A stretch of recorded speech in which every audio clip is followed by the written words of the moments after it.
He discovered a 5,000-year-old battleship from a lost civilization, but something was still alive inside.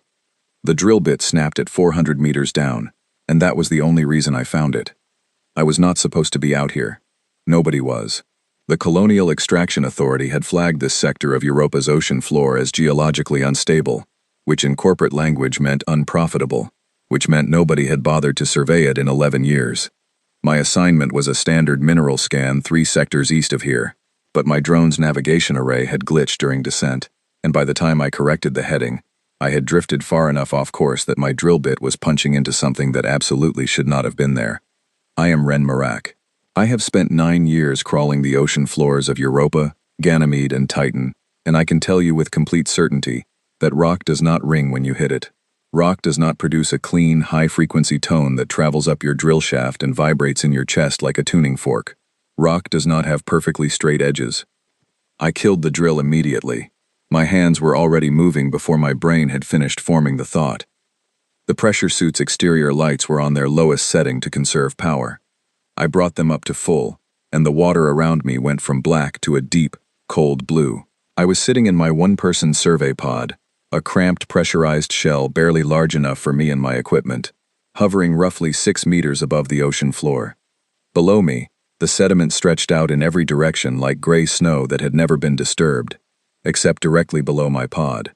Directly below me, a shape pushed up through the sediment, a flat, angular surface, an edge that was too straight and too sharp to be anything natural. My instruments were going wild. The mass sensor was reading something enormous, something so large that the number on my screen made me think the sensor had broken. I tapped the display. The number did not change. Whatever was under that sediment was not a rock formation. It was not an ice deposit. It was a structure, and it was roughly 1,100 meters long. I sat very still for about 30 seconds. My breathing was loud inside the helmet. Europa's ocean is deep and dark and crushingly cold, and I had been alone in it for 6 hours, and up until that moment the strangest thing I had found was a cluster of thermal vents releasing a particularly vivid orange mineral crust. This was different. This was something my brain did not have a category for. I brought the pod down slowly, keeping the thrusters at minimum to avoid disturbing the sediment. The closer I got, the more my instruments protested. The alloy signature coming off the buried structure was unlike anything in the authority's geological database. It was not iron. It was not titanium. It was not any known composite material. The density was extraordinary, far beyond anything humanity had ever manufactured, and yet the shape of it, the clean geometry, was unmistakably the product of intelligence. When I was 2 meters above the surface, I stopped and looked at what the sediment had partially revealed. It was metal, deeply dark, almost black, but with a faint iridescent quality, like the wing of a beetle caught in sunlight. Except there was no sunlight down here, only my pod's lights, and it was still doing that. The surface was not corroded, not even slightly. 5,000 meters below the ocean surface of Europa, in water that should have destroyed any unprotected metal within decades, this surface was pristine. It looked like it had been manufactured yesterday. I checked my suit seals out of pure instinct. Everything was green. I was not hallucinating from pressure narcosis. I was not running low on oxygen. I was completely lucid, and what I was looking at was impossible. I guided the pod along the edge of the structure, following the shape of it through the sediment. The hull, because that is what it was, extended in both directions farther than my lights could reach. I moved along it for nearly 4 minutes before I found the first glyph. It was carved directly into the hull plating, roughly the size of my torso, a circle with 3 lines extending outward from the top, and inside the circle, a smaller shape that resembled a stylized human figure with both arms raised. I stared at it for a long time. My throat had gone dry despite the moisture in the suit's recycled air. That symbol was not alien. I recognized the structural logic of it, the radial lines, the humanoid figure. It was not a language I could read, but I knew, in the way you sometimes know something without being able to explain how, that it had been made by human hands. Proto-human hands, maybe, but human, something that shared our biology, our symbolic thinking, our instinct to carve meaning into surfaces. This was not a crashed alien vessel. This was ours, or it had been, once, to people who came before us so far back that we had forgotten they existed entirely. The realization hit me like cold water. A civilization, a human civilization, or near enough to make no difference, that had reached the stars 5,000 years ago, that had built something this large, this sophisticated, this enduring. And then they had vanished, and we had started over from nothing, not knowing that any of this had ever happened. I sat with that for a moment, just a moment. Then I found the airlock. It was on the upper surface of the hull, partially exposed where the sediment had been thinner. A recessed hatch, roughly 2 meters across, with a raised border of the same dark iridescent metal. No visible handle, no obvious control panel, just a seam in the hull, perfectly sealed, and next to it, another glyph. This one was different. This one was a single horizontal line with a circle at each end, and below that, a shape that unmistakably resembled a door. I am a geologist. I am not trained for first contact scenarios. I am not trained for archaeological discovery protocols. I have a standard survey pod, a pressure suit with 8 hours of air remaining, a drill that no longer had a functioning bit, and a communication array that could reach my base station in approximately 40 seconds. I reached for the communication array. The static hit me before I could open the channel. Not the random static of interference. A pattern. Short bursts, long bursts, short again. It was coming from inside the hull. Something in there was transmitting on my exact frequency, and it had been doing so for long enough to learn the rhythm of my own communication protocols. As I listened, the pattern shifted. It was not repeating anymore. It was responding, to me, to the sounds of my breathing and the hum of my pod's thrusters, which it had been listening to for the last several minutes. Something inside this ship was alive. I did not panic. I want to be honest about that. Not because I was brave, but because the scale of what I was experiencing had moved far beyond panic. Panic is what you feel when something goes wrong. This had gone so far past wrong that it had come out the other side into something I did not have a word for. I sat in my pod in the freezing dark ocean of Europa, listening to a 5,000-year-old ship talk to me in patterns of static, and I felt something that was closer to calm than anything else.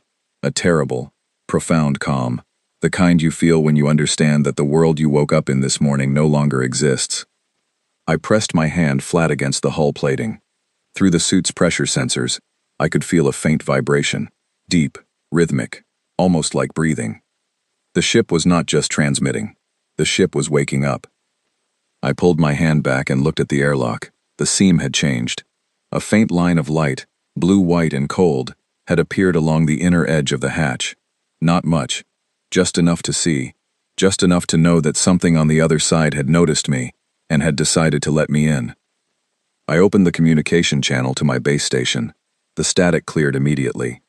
My supervisor's voice came through, bored and distant, asking why my survey data had not uploaded on schedule. I told him I had found something. I told him he needed to contact the Colonial Authority Science Division immediately, not the Extraction Division, the Science Division, and that he needed to do it right now. He asked me what I had found. I looked at the airlock. The light along its seam was growing stronger. I told him I was not entirely sure, but that I thought the history of the human race was about to need some significant revision. Then the static came back, louder this time, and the airlock began to open. I went in alone because there was no one else. That sounds simple when I say it like that. There was no rescue team waiting above me. The closest Colonial Authority vessel was a cargo hauler 3 hours out, and even if my supervisor had immediately contacted the right people, which I doubted, no one was coming to Europa's ocean floor in the next few minutes. It was me, my suit, and a ship that was 5,000 years old, and apparently still had opinions about visitors. The airlock was not a perfect vacuum when I entered. That was the first thing that surprised me. Standard decontamination protocol for any sealed environment would mean cycling through vacuum and pressure differentials. This airlock simply opened, and the water rushed in around my legs as I stepped through the hatch, and then the outer door closed behind me, and something happened that I still cannot fully explain. The water drained, not through any visible drain. It simply ceased to be there, replaced by air. Not just any air, breathable air. I could see the readout on my suit's atmospheric sensors.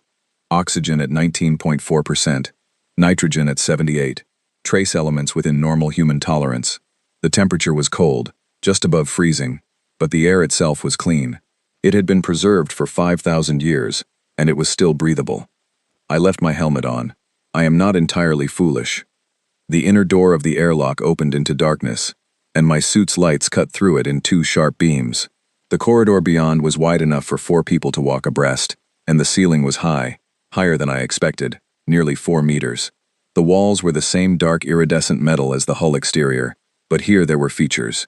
Recessed panels with surfaces that had once displayed information, long dark now but clearly designed for it. Structural ribs running along the ceiling at regular intervals, and along the floor, a single strip of that blue-white light, running down the center of the corridor like a path laid out specifically for me. I followed it. The ship was not silent.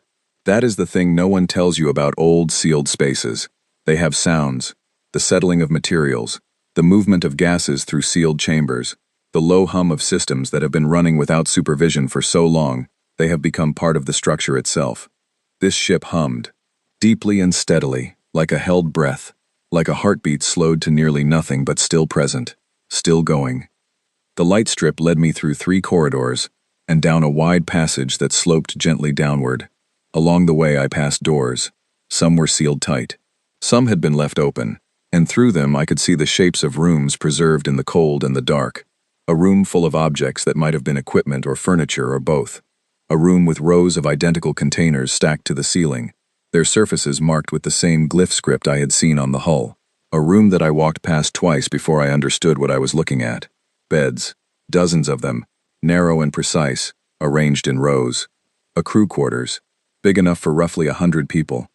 My brain kept trying to make sense of this in familiar terms. It kept reaching for analogies and finding none that fit.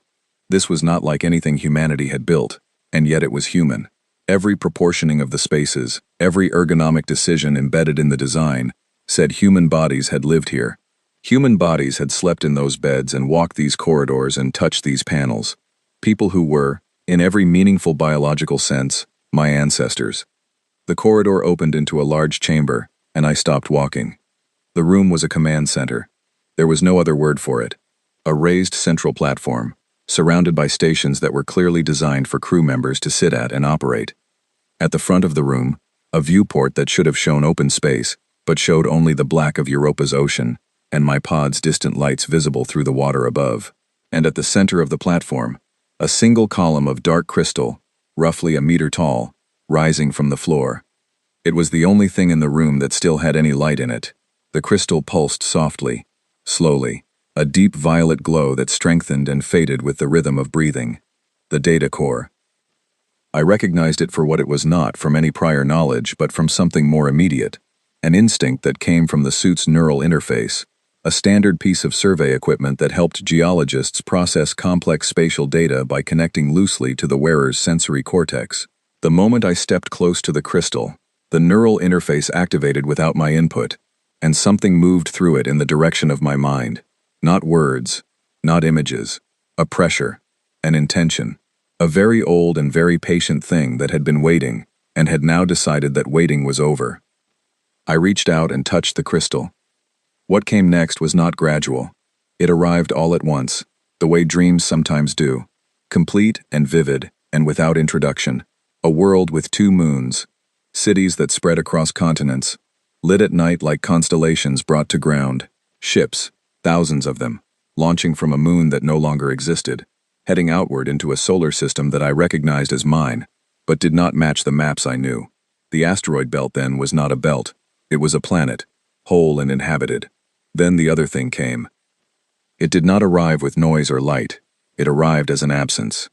Stars went dark in sequence along the outer edge of the system, not exploding, not dying in any natural sense, simply ceasing. Where there had been light, there was now nothing, and from that nothing, structures emerged. Not ships, not the ships I understood, not things designed to contain crew and withstand vacuum. These were geometries, vast, cold, mathematical shapes that moved through space with the purpose of something that had already decided the outcome of every confrontation it had ever entered. The people in the vision, my ancestors, fought back. The images showed that clearly. They had weapons that burned at frequencies I had no frame of reference for. They had strategies, formations, alliances between factions that had previously been enemies. They fought with extraordinary courage and with a ferocity that I recognized in my chest without needing to be told why. They lost. Not in a single moment. Over years, over decades, system by system, world by world, they were unmade. The planet that had been the asteroid belt went first, then the colonies on the outer worlds, then everything within the orbit of what we now call Jupiter. The last ship, the one I was standing in, had turned back. Not in retreat, in strategy. The crew had planned to come back. They had brought something with them, something captured from the enemy in the final battle, sealed in the deepest chamber of the ship, used as a power source, kept contained. They had returned to Europa's ocean because Europa was cold and dark and remote, and because the enemy did not seem to pursue into deep water. They had planned to sleep and wait, and when humanity had grown strong enough, the ship would wake someone and the fight would begin again. The crystal went dark in my hand.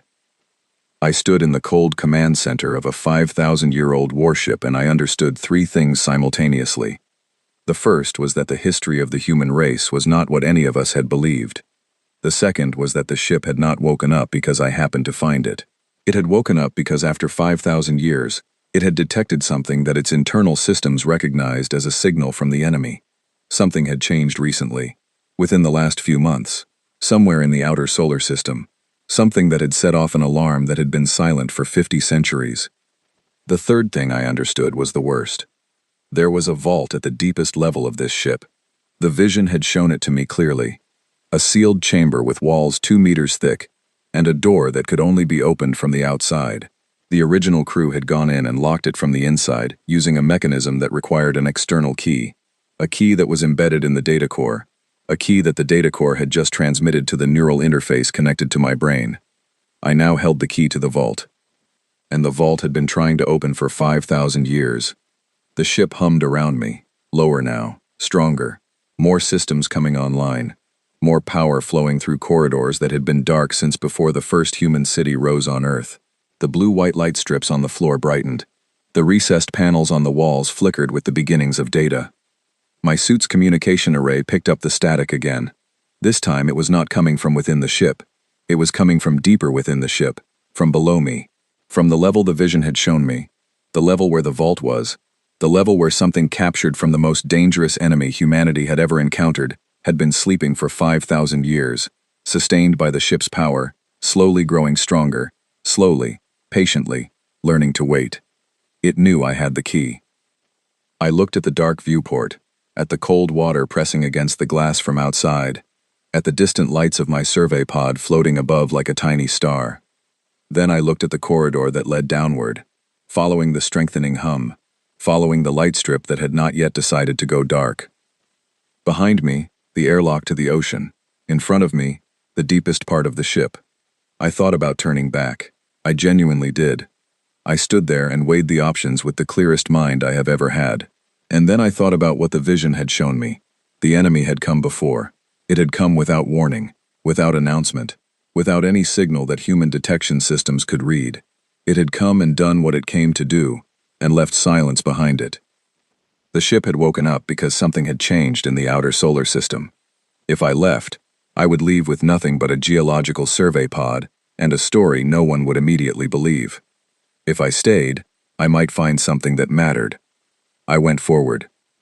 The corridor went down for 3 levels, each one colder than the last, each one more alive with the returning hum of power systems long dormant.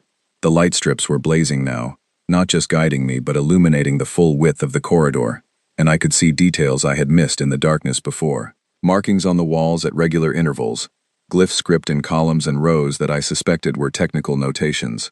Structural supports reinforced beyond what any structural load would require. This level had been built to contain something. Every engineering decision said the same thing. Whatever was down here, the people who designed this ship had wanted it to stay exactly where it was. I found the vault door at the end of the lowest corridor. It was not what I expected. I had imagined something imposing, something with dramatic visual weight. What I found was a door that looked almost modest, roughly 3 meters tall, the same dark metal as everything else, with a single seam down the center. No glyphs. No markings at all, just the door, and, to the right of it, a panel with a single depression in its surface, shaped to receive something specific. Shaped, I realized when I raised my right hand, to receive the shape that the data core had left in my neural interface. A pattern of energy that I was now carrying without knowing how to describe it. The way you carry a song in your head after hearing it, present and clear without being visible. I lowered my hand. I did not touch the panel. Instead, I pressed my back against the opposite wall and looked at the door and thought about what was behind it. The vision had shown me the crew. 17 people in suspended animation. People who had gone in voluntarily and locked the door from the inside using this same mechanism, leaving the key in the data core, trusting that the ship would only transmit it to someone who had received the full context of the archive, someone who would understand what they were waking up to before they woke anyone up.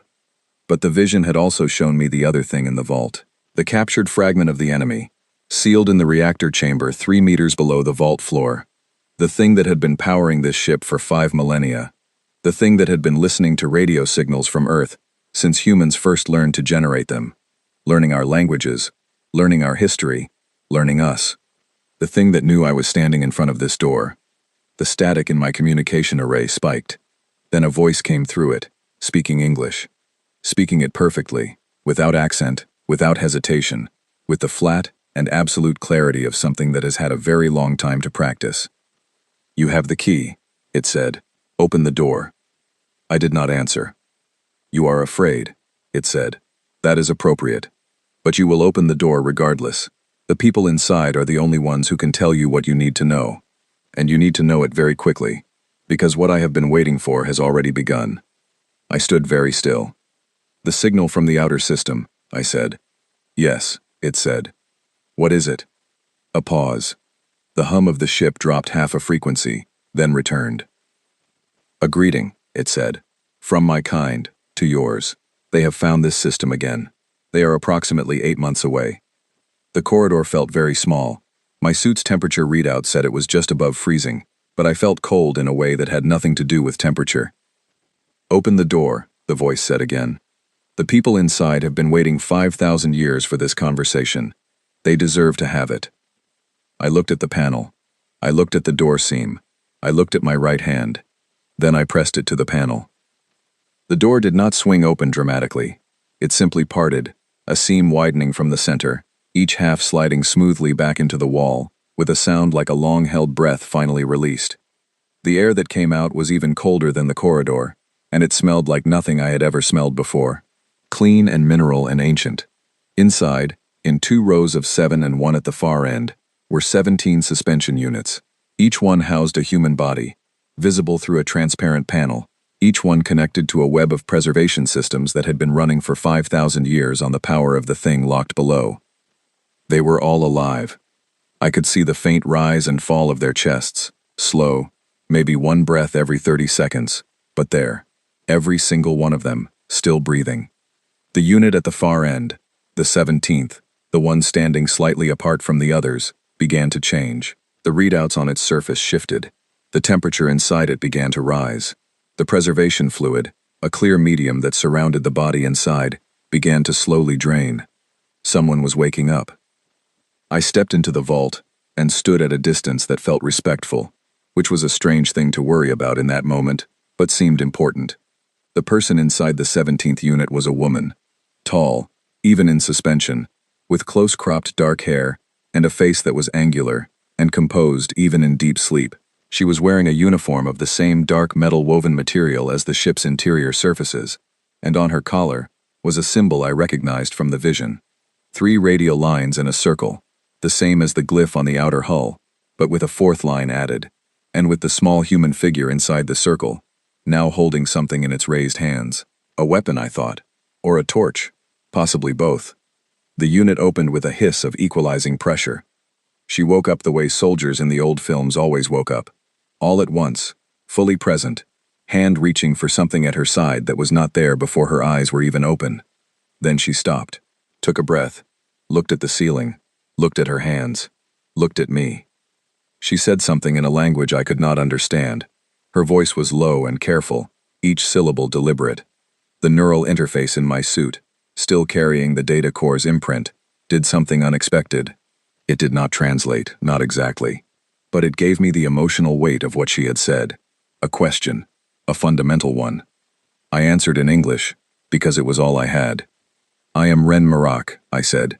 "I am a geologist with the Colonial Extraction Authority. I found this ship by accident. About 4 hours ago. I am from Earth. Or rather, from a colony of humans based near Earth. There are about 40 billion of us, spread across several solar system bodies. She stared at me. Her eyes were a very dark brown, and they were processing information at a speed that I could almost see. The war, she said. Not in English, but close enough to something that the neural interface carried it clearly this time. I don't know about a war, I said. Not from 5,000 years ago, not one that anyone remembers. Something moved through her expression. Not grief exactly, not surprise. Something more complicated than either, the expression of someone who had expected terrible news, and received it, and was now moving on to what came next. Vel, she said, pressing one hand briefly to her own chest. Vel, I repeated. She looked past me at the vault door, at the open corridor beyond. How long? She asked. 5,000 years, I said, give or take a century. She was quiet for a moment, then she said, in something closer to recognizable syllables, the others. Wake. And I turned to the nearest suspension unit and started looking for the release mechanism, because that seemed to be what she was asking me to do, and she had woken up in a 5,000-year-old ship after the loss of everything she had ever known, and within 30 seconds, she had assessed the situation and was already giving instructions, and I did not know her, and I did not know her language, but I knew enough to follow that kind of calm. The 17 crew members of the oldest human warship ever discovered were coming back. And somewhere below us, in the reactor chamber, something that had been patient for 5,000 years was listening to every word. The last of the 16 crew members had been awake for roughly 2 hours when the ship's communication array picked up the Colonial Authority frigate on approach. I had been monitoring the channel in one corner of my suit's display, waiting for it. My supervisor had done his job, someone in the science division had done theirs, and now a frigate called the Callaway, registered to the Colonial Extraction Authority's Security Division, not the Science Division, was 3 hours from docking depth, and their commander was already asking questions I did not yet know how to answer. I silenced the channel for the moment and turned back to the center of the command room, where Velarak was running her hands across a control panel that had fully illuminated for the first time in 5 millennia. I had stopped thinking of her as simply Vel after the first hour. The crew called her Velarak, said it as a single word, and the neural interface gave me enough of the language's structure by then to understand it was a combined designation. First name and rank, fused into one, the way some cultures on Earth had once used surnames to carry professional identity. Arak was a rank, the highest one this crew had. She was a commander. The 16 others had organized themselves with extraordinary efficiency from the moment they woke. They had moved through the ship with the confidence of people who had memorized every corridor in their sleep, and they had gone to their stations without being told, and the ship had responded to them in ways it had not responded to me. Systems came online that had not stirred when I walked the corridors alone. The recessed panels on the walls lit with data I could not read. The hum of the ship shifted from the low, uncertain pulse I had first heard, to something stronger and steadier, a rhythm that felt, now, like a living thing fully awake. 2 of the crew were engineers. I knew because they went immediately to the lower levels without being asked, and did not come back. And because when I tried to follow them, Velarak put a hand on my arm and shook her head once. Whatever was down there, she did not want me near it yet. Velarak's grasp of English was improving at a rate that was frankly astonishing. The neural interface helped both of us. It was carrying something between our minds, a rough cognitive bridge built from the data core's archive, which apparently contained not just historical records but a structural map of proto-human language that was closely enough related to modern English that with effort and context, the gaps could be crossed. By the second hour, she was constructing full sentences. By the third, she was correcting my misinterpretations before I had finished making them. Tell me, she said, standing at the viewport with her hands clasped behind her back, looking out at the dark water beyond the glass, about what you know of the outer planets. I told her what I knew, the condition of the solar system, the asteroid belt and the long-standing scientific mystery of its formation, the mathematical models that had always suggested it should have coalesced into a planet but never quite explained why it had not, the impact record on Mars, heavy in ways that did not align cleanly with current orbital mechanics, the strange density variations in the gas giants that had been attributed to early solar formation physics, but had never been definitively explained. She listened to all of it without expression. The planet, she said when I finished. There is no planet between Mars and Jupiter, I said. There was, she said quietly. We called it Arn. Our people had lived there for longer than we had records for. The Veil destroyed it in the second year of the war. I had known, from the vision the Data Core had given me, that the asteroid belt was what was left of a world. Knowing it from the vision was one thing. Hearing this woman say the name of it, say it the way people say the names of places where they were born, was something different. I am sorry, I said, and I meant it more than I have ever meant anything similar. She glanced at me. Something shifted briefly in her expression. Then she returned to the viewport. The Veil, she said. In your history. Any record. Any trace. Nothing I have ever read about, I said honestly. Whatever happened in that war, it was before writing, before recorded civilization. We have myths.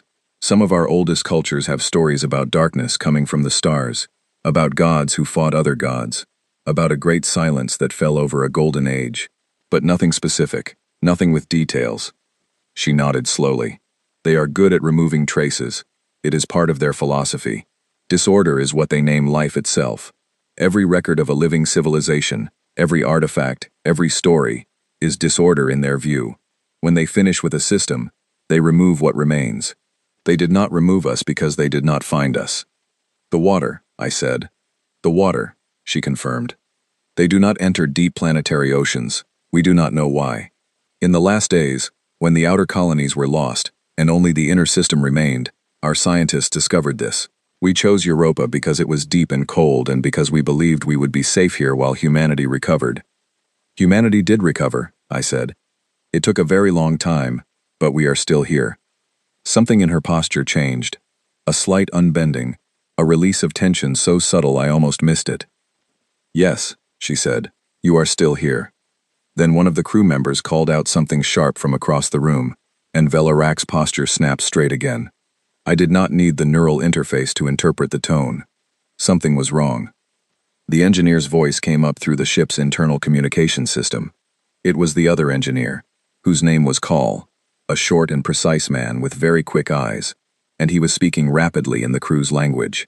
Velarak responded without looking away from the panel she had moved to. What is it? I asked. She glanced at me briefly. The containment readings have changed.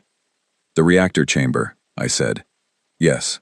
It spoke to me, I said. Before I opened the vault, it told me to open the door. It knew about the signal from the outer system. It told me the Veil are 8 months away. Velarak went very still. This time the expression that moved through her face was not complex. It was entirely clear.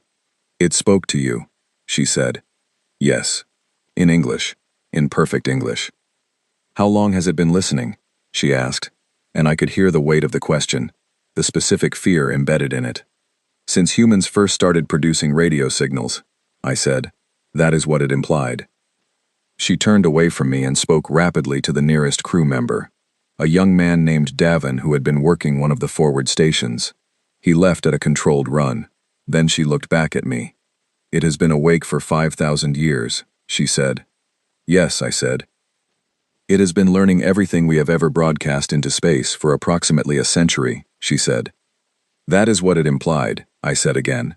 Then it knows things about your people that I do not, she said. And it has had a very long time to decide what to do with that knowledge. I thought about the voice, the flat, perfect English, the patience embedded in every syllable of it, the way it had told me to open the vault not as a command but as a reasonable suggestion from something that had already concluded that I would do it eventually. What is it exactly? I asked. The thing in the reactor. You called it a fragment of the Veil. What does that mean? Velarak was quiet for a moment. When she spoke, she chose her words with deliberate care. The Veil are not individuals, she said. Not the way we are. They are a collective intelligence, a single mind distributed across many physical forms. When we captured what is in that chamber, we captured a part of their total mind, a shard. It is not the whole Veil, but it is connected to them, or it was, and it thinks the way they think. Then, it has been thinking like the Veil for 5,000 years, I said. Alone, in a reactor chamber, while listening to everything humanity has ever broadcast. Yes, she said. That does not seem like a safe situation, I said. It has never been a safe situation, she said. From the moment we sealed it in there, It was not safe. We knew that, but we needed the power it provided to keep the suspension systems running. Without it, we would all be dead. We made a choice. I thought about that. The brutal math of it. 17 people, sealing themselves in a vault with a fragment of their worst enemy powering the life support, gambling that the containment would hold for however long humanity needed to be ready. The containment is changing, I said. It is, she said, because the ship has more power now, and the shard is using that power. It has been waiting for this. More systems online means more energy available to it. It has been conserving itself for decades, perhaps centuries, waiting for something to find the ship and wake it up fully. It used me, I said. It waited for someone like you to come along, she said. Yes, it is patient. The Veil are always patient. Time does not feel to them the way it feels to us. I sat down in one of the crew stations because my legs had decided they were done pretending to be steady. So it spoke to me to get me to open the vault, I said. Not because it wanted you to wake up, because it wanted the vault open. The vault controls the secondary containment locks, she said. With the vault sealed, the shard's access to the ship's systems was limited. With the vault open, the secondary containment has degraded by approximately 8%. How bad is 8%? I asked. In a single day, trivial, she said. Over time, it compounds. How much time before it becomes dangerous? She looked at me levelly. That depends on how quickly we act. And what do we need to do? For the first time since she had woken up, something crossed her face that I could only describe as the beginning of purpose. Not hope exactly. Not optimism. Something harder and more durable than either of those things. We need to use this ship for what it was built for, she said. The channel to the Callaway opened without my touching it. The commander's voice came through clearly, asking with professional impatience why no one was responding to their approach signals. Velarak glanced at the speaker. Your people, she said. Yes, I said. Are they reasonable? She asked. I thought about the Colonial Extraction Authority, about the security frigate sent to check on a missing geologist, instead of a science vessel sent to investigate what the missing geologist had actually found. They will need convincing, I said. She almost smiled. The expression was too small and too controlled to be a full smile, but it was in the territory. Then we will convince them, she said. We have a great deal to tell them, and very little time to say it. From below us, from the reactor chamber 3 levels down, the hum of the ship shifted again, deeper, more resonant, a sound that was on the very edge of hearing, felt more in the chest than the ears. The shard was listening to us. I was certain of it. And in 8 months, its kind would arrive, and none of the convincing we were about to do would matter if we did not figure out, very soon, how to use a 5,000-year-old warship against an enemy that had unmade a planet the last time they came through this system. I opened the channel to the Callaway. This is Ren Merrick, I said. I need you to listen carefully and not interrupt. What I am about to tell you is going to sound impossible, and I need you to stay on this channel until I have finished, because every word of it matters. There was a pause on the other end. Go ahead, Merrick, the commander said. I took a breath, and I began. The Callaway's commander was a man named Owen Hale, and he had the kind of voice that suggested he had spent 20 years telling people things they did not want to hear, and had learned to do it without apology. He listened to my full account without interrupting, as I had asked. When I finished, there was a long silence on the channel.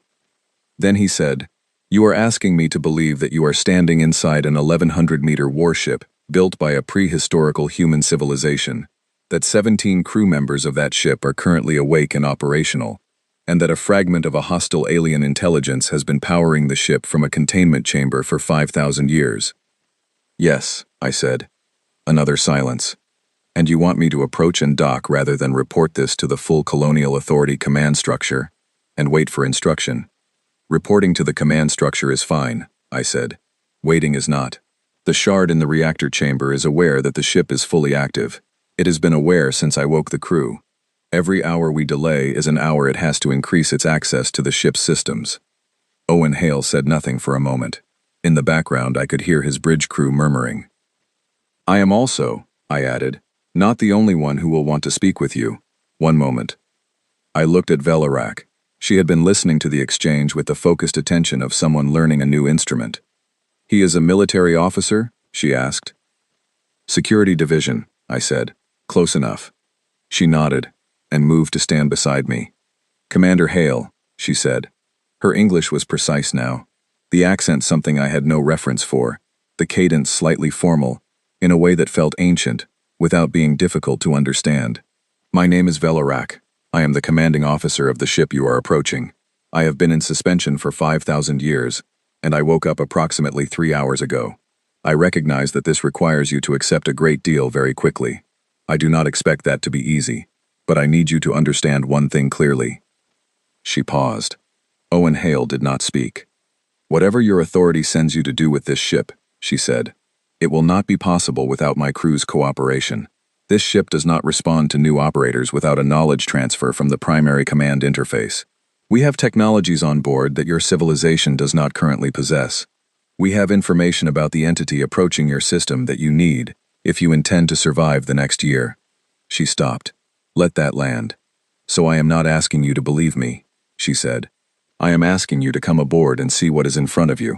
After that, you can report to whoever you need to report to, and we can discuss what happens next. But come now, Commander. We do not have days to negotiate. Another long silence from the Callaway. Then Owen Hale said, preparing docking approach. Velarak stepped back from the communication panel. She did not look particularly relieved. She looked like a commander who had gotten the minimum necessary outcome and was already focused on the next problem. Owen Hale arrived aboard the ship 40 minutes later with 4 members of his security team and a scientist named Petra Dern from the Colonial Authority's small academic division, who had apparently been on the Callaway as a passenger, for reasons unrelated to my situation, and who was now visibly struggling to maintain composure in the face of everything she was looking at. Petra was doing better than the security team, to be honest. The 4 officers had gone through the airlock with weapons drawn and had not holstered them for the first 15 minutes, which Velarak's crew ignored with the calm of people who had faced substantially worse. Owen Hale himself had holstered his weapon almost immediately and was moving through the command room with the quiet, systematic attention of someone who was cataloging everything he saw and reserving judgment until he had enough data. I walked Owen through what had happened from the moment my drill bit snapped. He listened the same way he had on the comm channel, fully and without interruption. When I finished, he stopped in the center of the command room and looked at the crystal data core still pulsing on its platform. Can I touch it? He asked. I would recommend preparing yourself first, I said. He looked at me. I shrugged. He reached out and touched the crystal. What happened to Owen Hale when the data core transferred to him was faster than what had happened to me, possibly because the ship was running at higher capacity now, possibly because the core had refined its transfer process after sending it through me first. He stood rigid for about 90 seconds, his hand flat on the crystal surface, his eyes open but unseeing.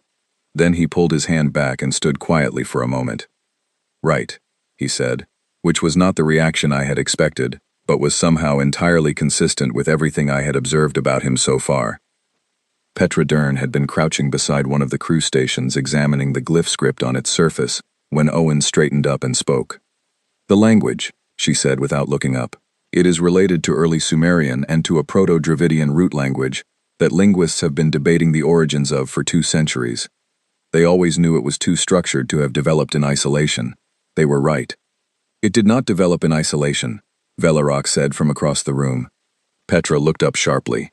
It was the first time Velarak had spoken directly to her. It came with the survivors. When the outer colonies fell and some of our people reached Earth, they carried the language with them.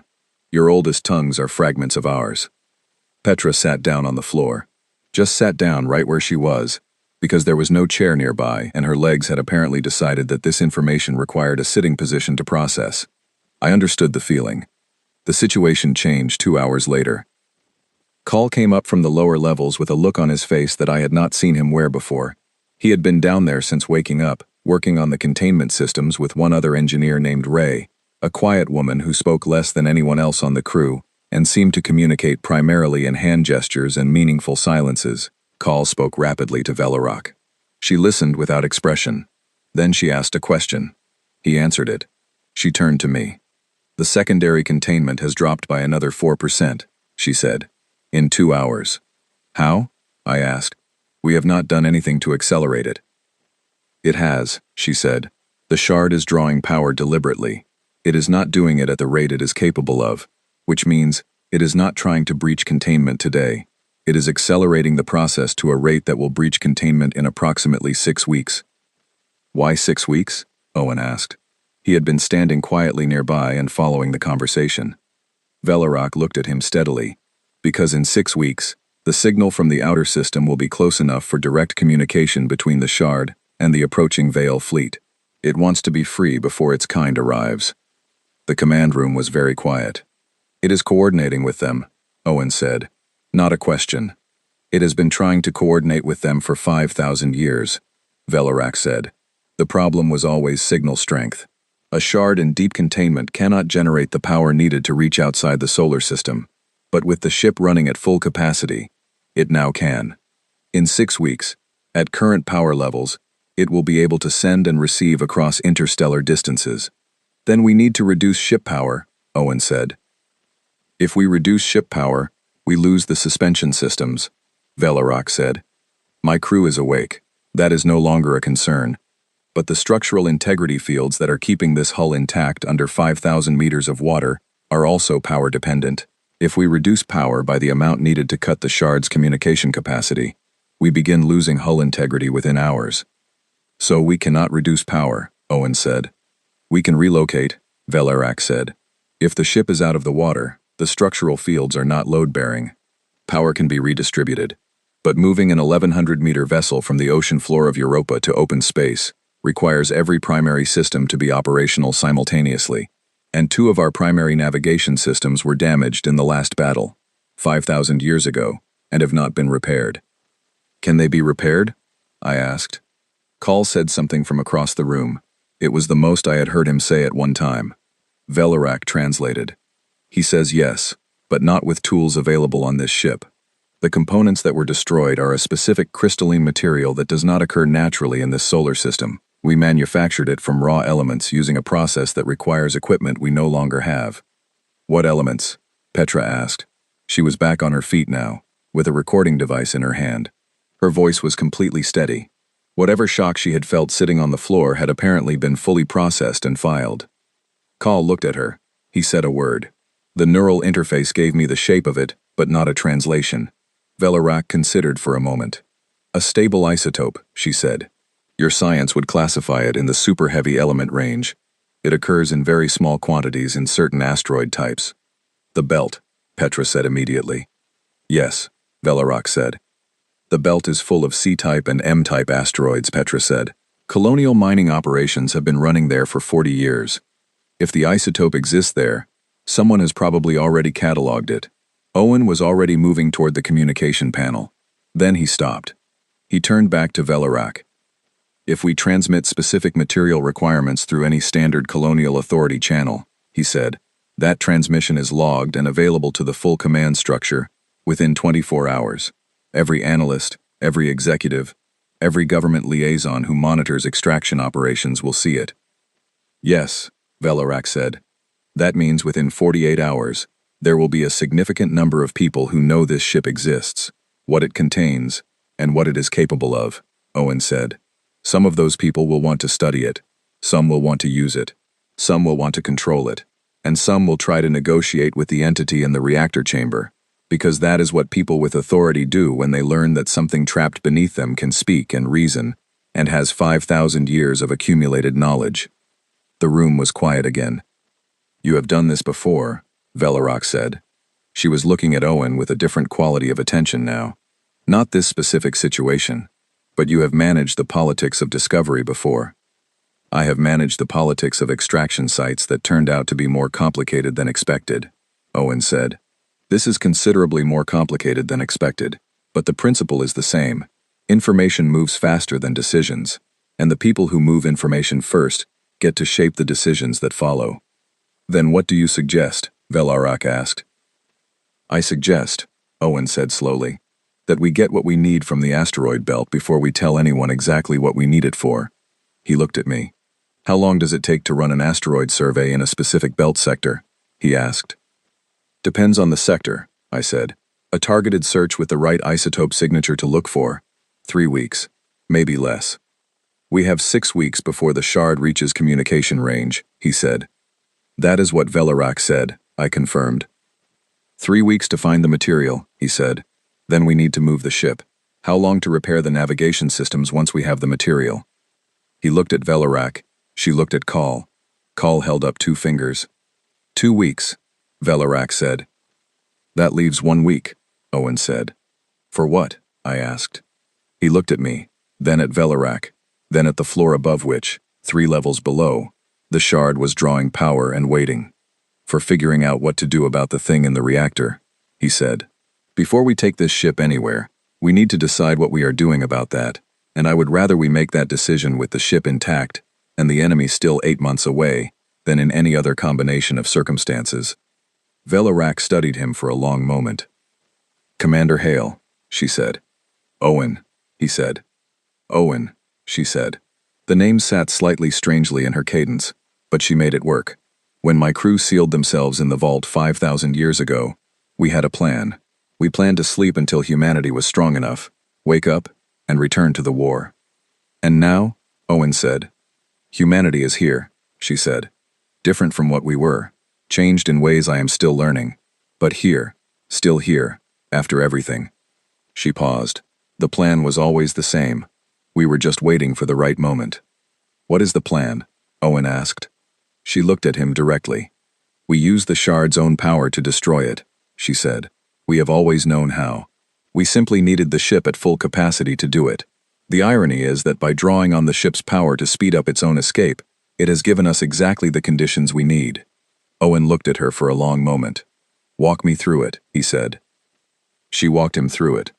And in the reactor chamber below us, 3 levels down, the shard drew another careful measure of power and waited, as it had waited for 5,000 years, absolutely certain that it was the most patient thing in this solar system. It had not been paying close enough attention.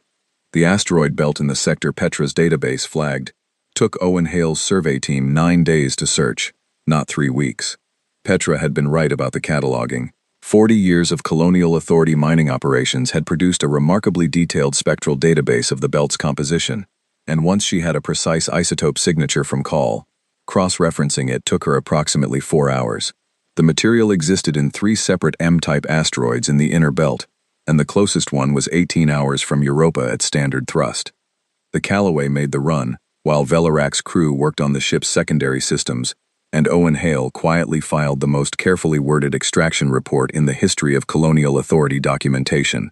The report noted a geological survey anomaly, requiring a specific isotope analysis from the belt, cited a previously unidentified mineral composite of potential industrial interest, and included nothing whatsoever about ancient warships or sleeping crew members, or captured fragments of hostile alien intelligences. It was, as Owen put it when I read it, technically accurate in the way that a map which shows only roads is technically accurate. Petra sent 2 additional transmissions during those 9 days. Both were personal communications to academic contacts, carefully worded to suggest she was working on a theoretical linguistic paper and wanted references on Proto-Dravidian root structures. She was building a record, she told me, for after. When the story became public, she wanted there to be documentation that the academic community had been given at least a hint before the full revelation hit, so the argument would be shorter about who had been involved in the initial analysis. I spent those 9 days with Velarak's crew, learning what I could. The crew was 16 people beyond the commander. Call and Ray were the engineers.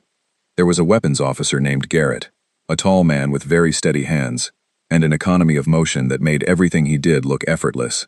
There were 2 navigators, a woman named Sable and a man named Finn, who had apparently been in an ongoing disagreement about an approach vector for the last 5,000 years, having argued about it the night before they entered suspension, and resumed the argument within the first hour of waking, as if no time had passed.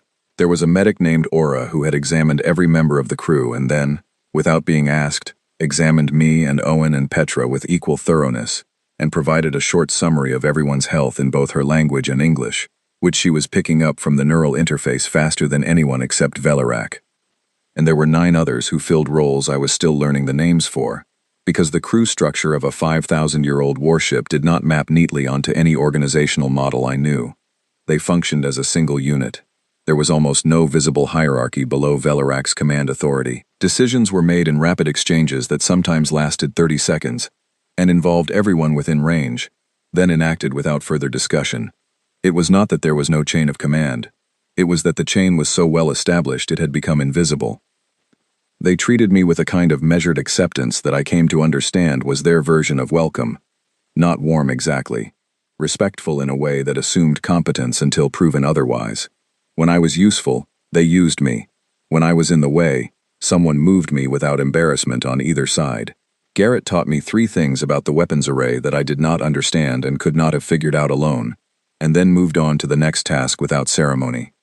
It was Velarak who spent the most time explaining things to me, and I came to understand that this was deliberate. She was using me as much as she was informing me. Every question I asked about modern human civilization gave her information. Every assumption I carried into the conversation told her something about how humanity had changed in 5,000 years. She was doing what commanders do, mapping the terrain before moving into it. On the 4th day, she asked me about governments. I explained the colonial authority, the system bodies it administered, the relationship between Earth's remaining national structures, and the interplanetary administrative layer that had grown over them in the last 2 centuries. So there is no single authority, she said. There are several that overlap and sometimes contradict each other, I said. Who decides when to fight? She asked. Depends on what kind of fight, I said. An existential one, she said. A threat to the entire species. I thought about that honestly. Theoretically, there is a colonial security compact that all the major governing bodies have signed. It creates a joint command structure for system-wide threats. In practice, it has never been activated, because there has never been a system-wide threat. There will be one in 8 months, she said. Yes, I said. Will the compact hold? She asked. I thought about it carefully because she deserved a careful answer. I do not know, I said. Human politics are complicated. Some governments will want to fight, some will want to negotiate. Some will want to send a delegation to meet the approaching ships and establish communication. They cannot negotiate with the Veil, she said. This is not stubbornness or pride, it is architecture. The Veil do not have a concept of negotiation that maps onto any version of it that you would recognize. They do not trade. They do not compromise. They do not see any outcome as acceptable, in which complex organized life continues to exist. Their language does not contain a word for agreement between equals because they do not believe equals exist. There is order, which to them means silence and stillness, and there is disorder, which is everything that is alive. Some of our governments will need to learn that the hard way, I said. Then they will learn it, she said, with a flatness that was not callousness but something older. The tone of someone who has watched civilizations learn the hard way and understands that there is sometimes no other path. What happened at the end of the war? I asked.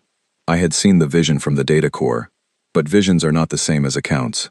You were there. What was it actually like? She was quiet for a long time. We were in the command room. The ship's systems were alive around us, panels lit with data, the hum of full power running through every surface. Through the viewport, Europa's ocean pressed in its cold and dark way against the glass. It was very fast at the end, she said. The last 2 years. Before that, it was long and slow and grinding. We won some of what we fought for and lost more. The outer worlds went one by one. Arn went in a single day. The Veil do not besiege. They arrive and they act and they move on. The only times we slowed them down were when we found weapons that could damage their forms directly. She paused. That was how we captured the Shard. In the final battle, we managed to separate a fragment of their collective consciousness from the main body, to isolate a piece of it. What we had in the reactor chamber was the Veil equivalent of a severed limb. It was not the whole Veil, but it was connected. And it has been growing, I said. A severed limb, given enough time and enough energy, does not simply wither, she said. Not if the original organism is still alive. It grows. Slowly. But it grows. I thought about what she had said. About the Shard drawing power to accelerate the containment breach. About the 6-week timeline. When you say we use its own power to destroy it, I said, what does that mean precisely? The Shard has been drawing power from the ship's reactor. The reactor is also the ship's primary weapons system. You are going to fire the ship's main weapon into the reactor chamber. Into the specific frequency resonance that the Shard occupies, she said. Yes. The Shard is a being of coherent energy, organized at a very specific quantum level. The same frequency, reflected back at its own source with enough amplitude, causes catastrophic decoherence. It unravels. And the reactor survives that? I asked. The reactor is designed to produce that frequency, she said. If the chamber is properly configured, yes, the reactor will survive. The shard will not. What does that do to the ship's power? I asked. The shard has been supplementing the ship's power for 5,000 years, she said. Losing it will reduce our total output by approximately 30%. Is 30% a significant loss? I asked. Garrett, who had been working across the room and apparently listening, said something without looking up. Velarock translated. He says the ship was designed with a 40% power margin above combat requirements. Losing the shard's contribution still leaves us at full operational capability.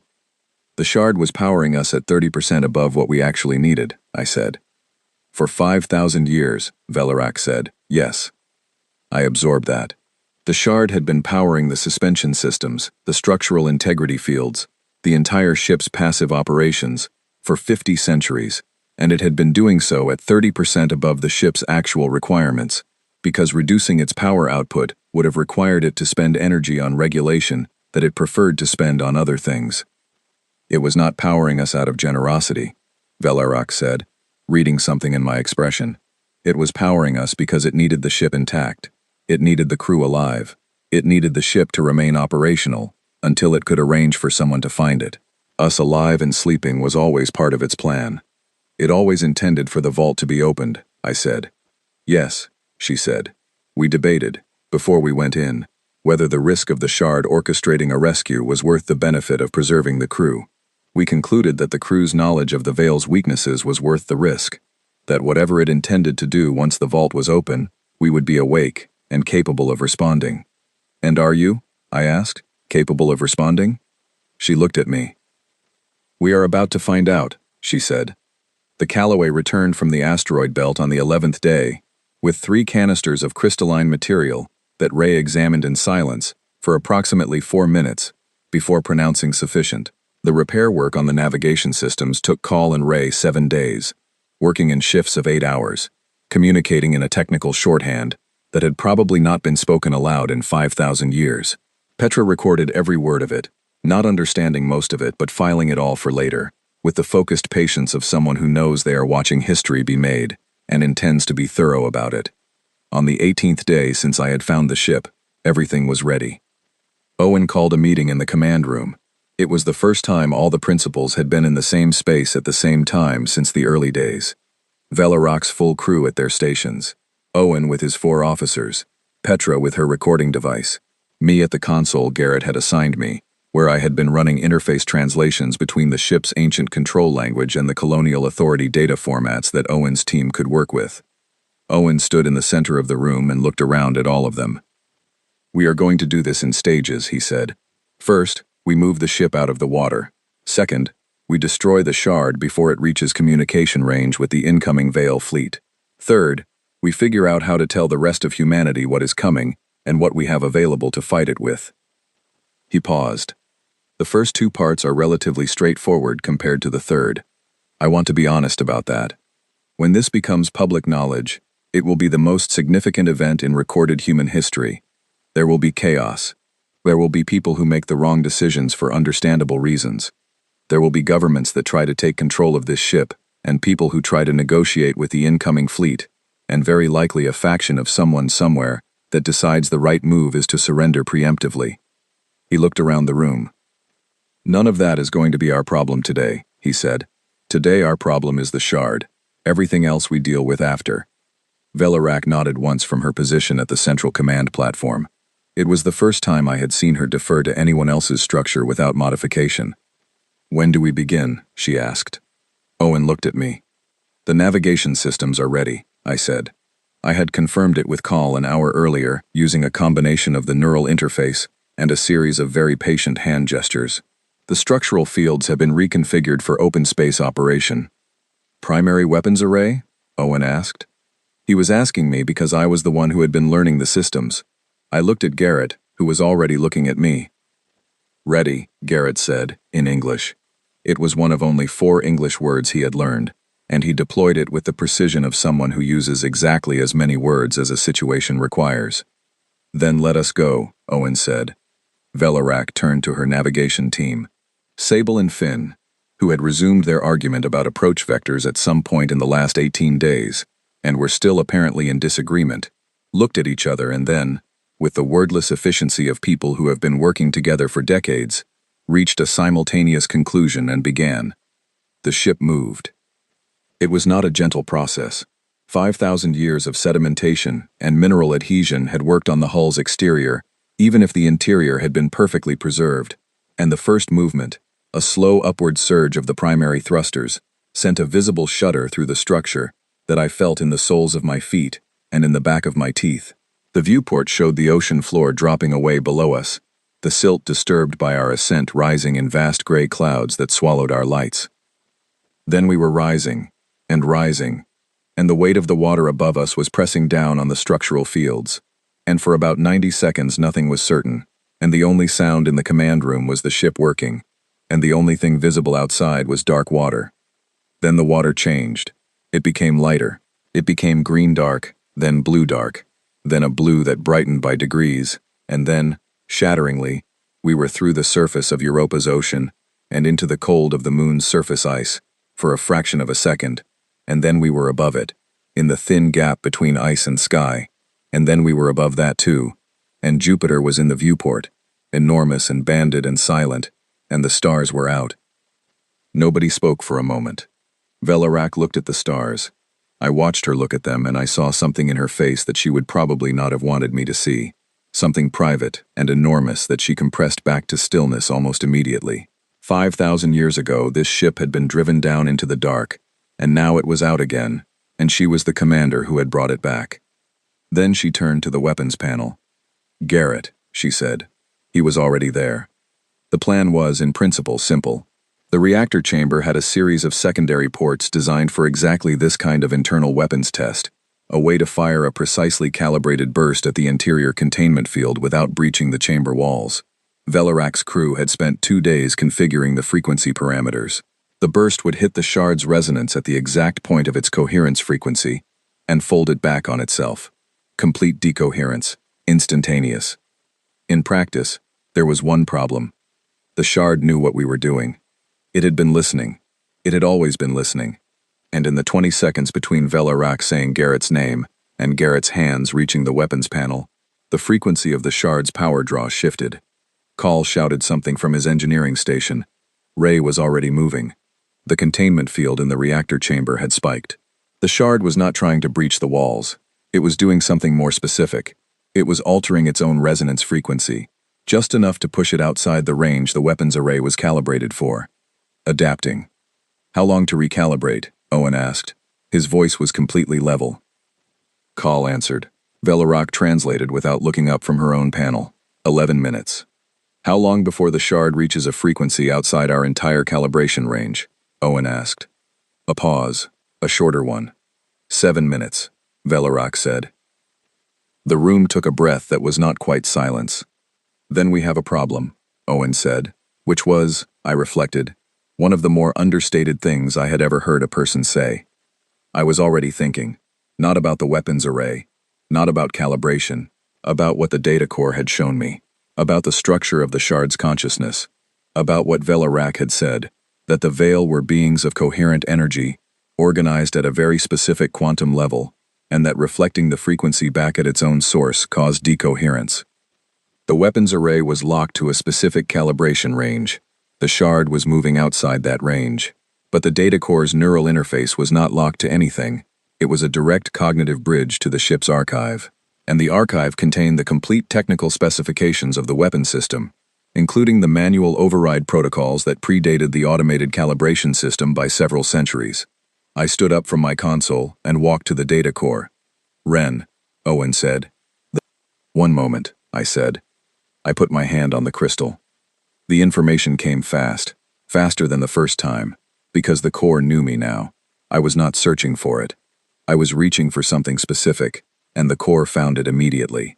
The manual frequency modulation protocol, a continuous adjustment system that could track a shifting target in real time, rather than calibrating to a fixed point. It required a direct neural interface to operate. The automated system could not do it. A human mind, directly bridged to the weapons array through the data core could. It would not be comfortable. I pulled the information back and came out of the interface and looked at Garrett. There is a manual targeting mode, I said. I know how to run it. I need to be connected to the weapons array through the data core while you fire. Garrett looked at me, then at Velarak.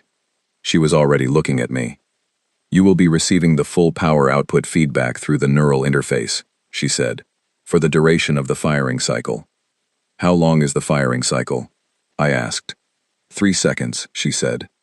What happens to the person running the interface during those 3 seconds? I asked. A pause. It is survivable, she said. It was designed for a crew member trained for this specific function for years. You have been using the interface for 18 days.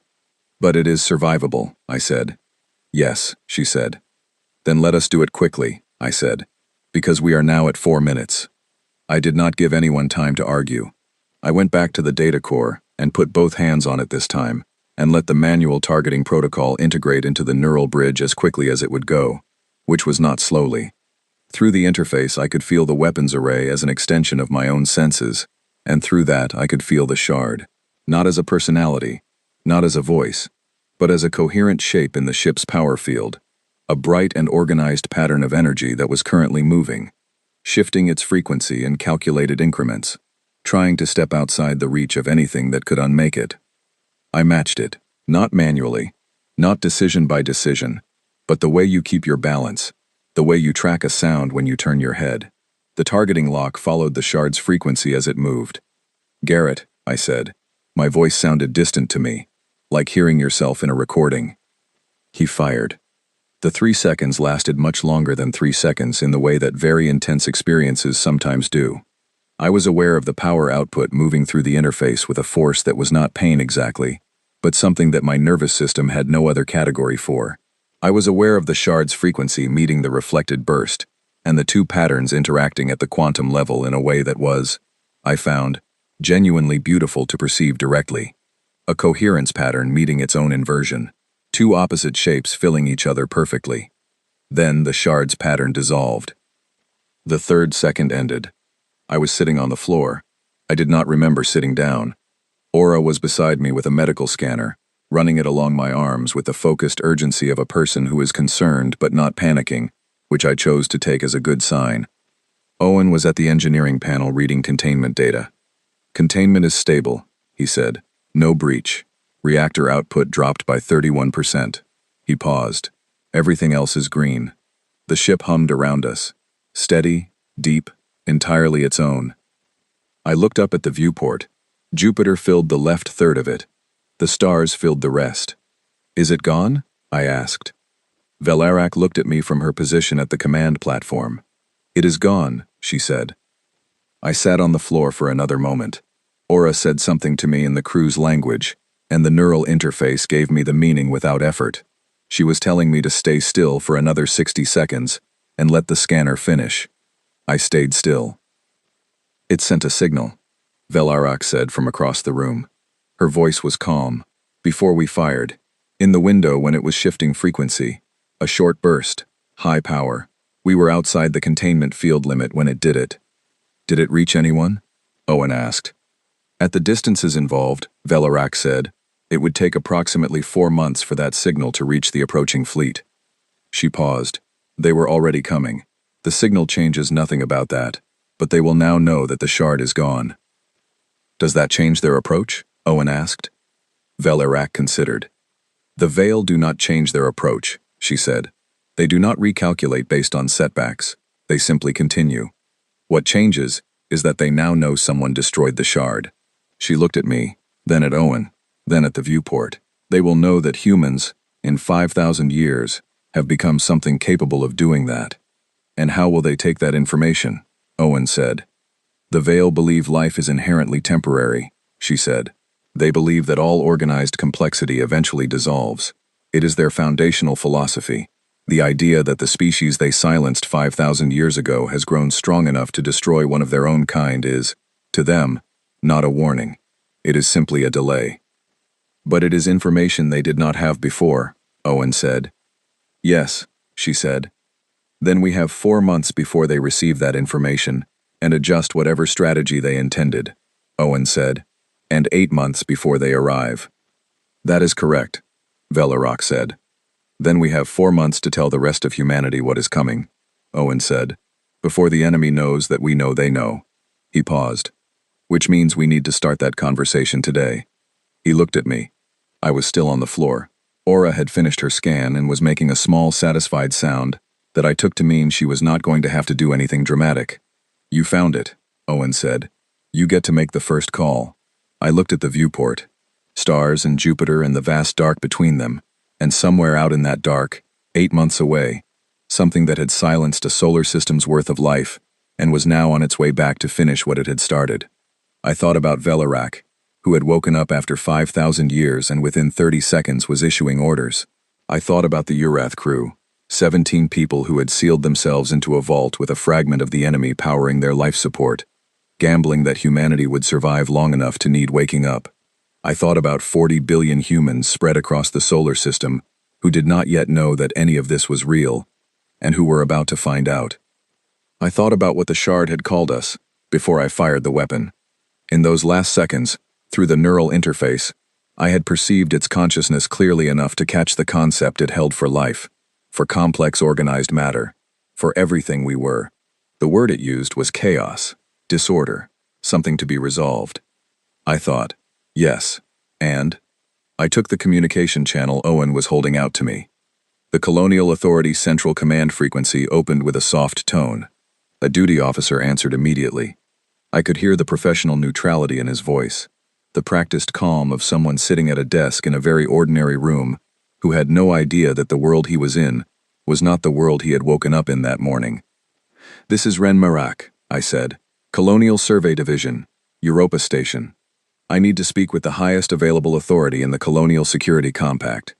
I am transmitting authentication now. This is a Priority 1 contact under the System Threat Provision. A pause. Dr. Marak, the duty officer said carefully, the System Threat Provision has never been activated. I know, I said. Activate it.